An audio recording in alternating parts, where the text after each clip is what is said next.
Although United Torah Judaism and Shas were able to claim that they strongly defended the honor of the Sabbath during the latest coalition crisis, it is highly likely that the same storm will circle back around, and with increased fury, in the not-too-distant future. From their point of view, one of the critical achievements of the agreement with the Prime Minister was a guarantee to pass legislation that will anchor in law a requirement for the Labor and Social Services Minister to take into consideration Jewish tradition, among other considerations, when deciding which maintenance and construction projects can be carried out on Shabbat. Be the first to know. Join our Facebook page. Function D S ID var JS FJS equal D get elements tag name S 0 if D get element bid ID return JS equal D create element S JS.id equal ID, JSSRC equal / connect facebook.net/n_us/all JS number XFBML equal 1 and app ID equal 1634148068997, FJS parent node insert before, JS, FJS, document, script, Facebook JS SDK, but what will this law actually achieve?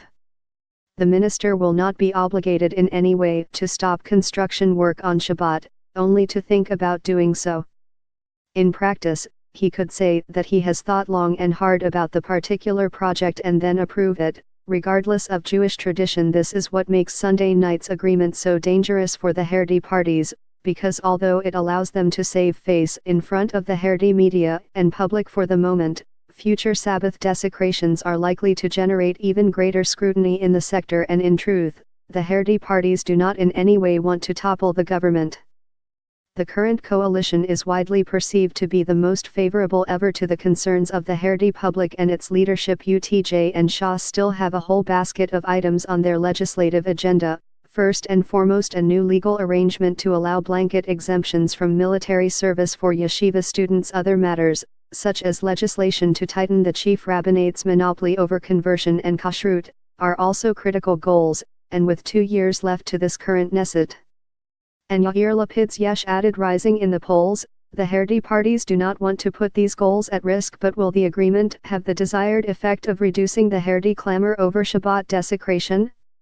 The answer is likely to be no. Most of that clamor is coming from the Haredi online news media, which are widely read in the Haredi public and which is unrestrained in its editorial policy, unlike the traditional Haredi print media, which are heavily censored by the community's rabbis. The online news sites have effectively cowed the Haredi parties on several aspects of public policy, notably regarding the Western Wall Agreement and Shabbat, by relentlessly drawing attention to the fact that government policy opposes traditional Haredi perspectives. If, in the past, it was convenient for the Haredi parties to turn a blind eye to critical infrastructure maintenance on Shabbat, which takes place far from Haredi communities, the spotlight shined upon the phenomenon by the online Haredi media has made that reality far more uncomfortable for UTJs and Shas's MKS to reconcile themselves with. Haredi community politicos bring information of public Sabbath desecration to the ears of the leading Haredi rabbis without consulting the MKS,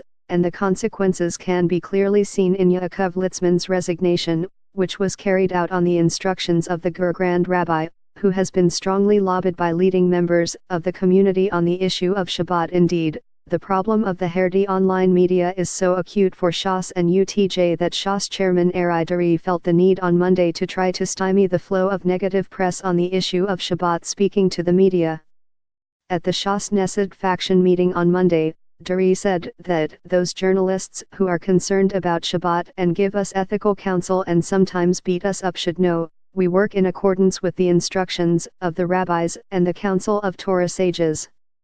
So what will happen when this coming Shabbat, and those Shabbato in the near future, when maintenance work again takes place? According to Yisroel Cohen, a political reporter for the Kicker HaShabbat website, the online media are tracking events closely and have their finger on the pulse. If the legislation regarding maintenance work and grocery stores is advanced, then the Haredi media are likely to go with the flow of the Haredi MKS, says Cohen. If the Haredi media see that these things are not being implemented, then it'll create chaos for the MKS, and regardless of progress on these laws, the online media will report on any maintenance work this coming Shabbat. Asked whether maintenance work this Shabbat would constitute a violation of the agreement, a source close to Litzman said simply that he hopes that there won't be any. Such hopes may be in vain, as the Transportation Ministry and Israel Railways have made clear that ongoing maintenance work is vital in guaranteeing the safety of passengers on the network. While there may be a lull in the next few weeks in the tumult over Shabbat, the agreement reached on Sunday in no way guarantees that the Haredi parties will not come under pressure again to increase political pressure on the government if the maintenance work continues. If the legislation to take the Sabbath into account when approving this work is approved, and the Labor and Social Services Minister nevertheless continues to frequently authorize more maintenance on Shabbat, Sunday's agreement will be shown up for the smoke screen it really is, whose main purpose is to enable UTJ and Shas to climb down the tree on which they got stuck over their remonstrations regarding the honor of the Sabbath. What happens to the coalition if and when they get embarrassed again remains to be seen. Share on Facebook, share on Twitter. Tags Haredi population in Israel, Haredim women.